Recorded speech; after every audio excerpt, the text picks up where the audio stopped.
ఆవేశానికి ఇవన్నిటికి ఒకటే మంత్రం, శ్రీరామ మంత్రం. ఇక్కడ కూడా మనం నిజం చెప్పకుండా ఎట్లమ్మా? మంచి విషయంలో కూడా అబద్ధం ఆడితే ఎట్లా? అందుకనే రామనామ స్మరణలో అబద్ధానికి తావు లేదు. హనుమాన్ మిమ్మల్ని చిరంజీవిగా చేయాలి అనుకున్నప్పుడు, మనం స్మరిస్తూ ఉన్నప్పుడే మనం ముందుకు వెళ్ళగలుగుతాం. మీకు అర్థమైతే జాగ్రత్తగా దాచిపెట్టుకోండి, అర్థం కాకుండా దాచిపెట్టుకోండి. ఈ ఆవేశానికి ఇవన్నిటికి ఒకటే మంత్రం, శ్రీరామ మంత్రం. అంటే శ్రీరామ జయరామ జయ జయరామ చేయొచ్చా అంటే, దానికంటే జయ జయ రామ జానకి రామ చేయండి. దాంట్లో జానకం ఉంటుంది కదా, సీతమ్మ. జయ జయ రామ్ జానకి రామ్,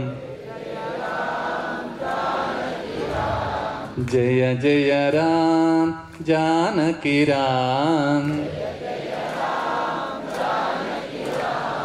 జయ జయ రామ్ జానకి రామ్, జయ జయ రామ్ జానకి రామ్, జయ జయ రామ్ జానకి రామ్, జయ జయ రామ్ జానకి రామ్. కొంచెం గట్టిగా మీరు వెళ్ళేటప్పుడు అన్నం తప్పక ఉంటుంది. జయ జయ రామ్ జానకి రామ్, జయ జయ రామ్ జానకి రామ్, జయ జయ రామ్ జానకి రామ్, జయ జయ రామ్ జానకి రామ్, జయ జయ రామ్ జానకి రామ్, జయ జయ రామ్ జానకి రామ్, జయ జయ రామ్ జానకి రామ్. పోయినసారి 1000 మందితోనే శ్రీరామనామ స్మరణ చేసినాం. ఈసారి 2000 మందితో చేస్తున్నాం. ఇప్పుడు ఎంతమంది వచ్చిండ్రు? కాలే తప్పు చెప్తుంది. 4670 మంది వచ్చింది. ఇక్కడ 5000 కుర్చీలు పట్టవు. మీరు 5000 అంటే ఎట్లా అవుతుంది? ఇక్కడ కూడా మనం నిజం చెప్పకుండా ఎట్లమ్మా? శ్రీరామ్ జయ రామ్ జయ జయ రామ్. వచ్చేసారి 4000 మందితో చేస్తాం. అంటే ఎంతమంది వస్తారు? 6000 మంది. మనం తగ్గుదాం, పెంచుకుంటే ఎందుకు పోదాం? తగ్గే నడుపుదాం. తగ్గి నడిచినప్పుడే ఆ బలం ఏందో మనకు తెలుస్తుంది. మనం 1,00,000 మంది అని చెప్పి 10,000 మంది వస్తే తప్పు. దేవుడు మనకి ఏం నేర్పించిండు? అబద్ధం ఆడొద్దు అని చెప్పాడు. మంచి విషయంలో కూడా అబద్ధం ఆడితే ఎట్లా? అందుకనే రామనామ స్మరణలో అబద్ధానికి తావు లేదు, హనుమంతునికి మాత్రమే తావుంది. శ్రీరామ్ జయ రామ్ జయ జయ రామ్, శ్రీరామ్ జయ రామ్ జయ జయ రామ్. ఒకప్పుడు రామనామ స్మరణ చేయాలంటే భయం, కానీ ఇప్పుడు రామనామ స్మరణ చేస్తేనే అభయం. అంత శక్తివంతమైపోయింది రాముడు.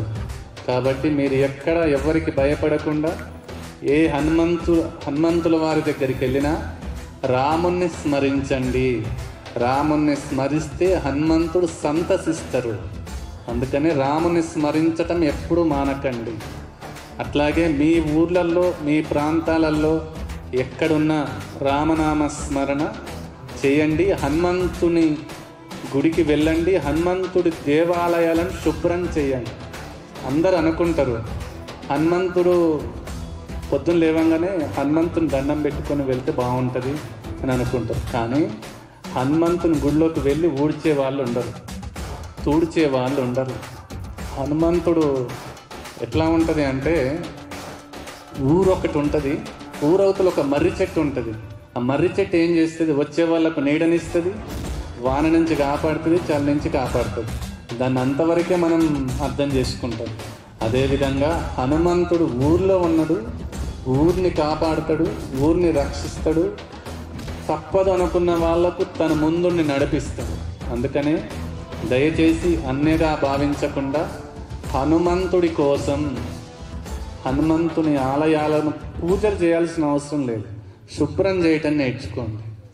ఇక్కడ ఎందుకు శుభ్రం చేస్తామంటే ఇక్కడ ఎక్కడ దేవుడు నడుస్తారో అని. అదేవిధంగా ఆంజనేయ స్వామి చిరంజీవిగా ఉన్నారు, చిరంజీవిగా ముందుకు నడిపిస్తారు. మిమ్మల్ని చిరంజీవిగా చేయాలి అనుకున్నప్పుడు మనం స్మరిస్తూ ఉన్నప్పుడే మనం ముందుకు వెళ్ళగలుగుతాం. అర్థమైందా? మీకు ఏమైనా ఇబ్బంది అనిపిస్తుందా నేను చెప్తే? గాలి కూడా వస్తుంది, ప్రశాంతంగా కూర్చోండి. తింటారా? వెళ్తారా? శ్రీరామ్ జయ రామ్ జయ జయ రామ్. అందరూ అనట్లే, మీరు అదే బాధ. అందరు అనొచ్చు కదా. ఇక్కడ ఏమంటారు? రాముని గురించి, నా గురించి అంటే బాధపడను, రాముని గురించి కాబట్టి మీరు అందరు అనొచ్చు.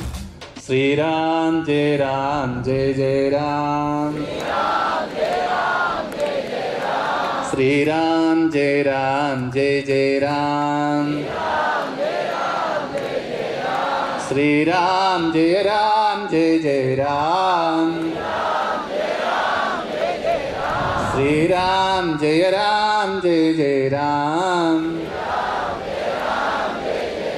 శ్రీరామ్ జయ రామ్ జయ జయ రామ్,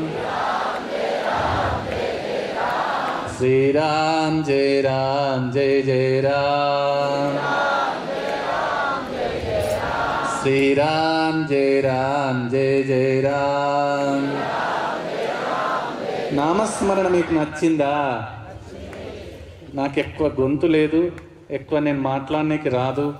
ఉన్న దాంట్లో కొంచెం నాకు ఇచ్చిన జ్ఞానం, గానాన్ని మీకు చెప్తున్నా కాబట్టి మీకు అర్థమైతే జాగ్రత్తగా దాచిపెట్టుకోండి, అర్థం కాకుండా దాచిపెట్టుకోండి.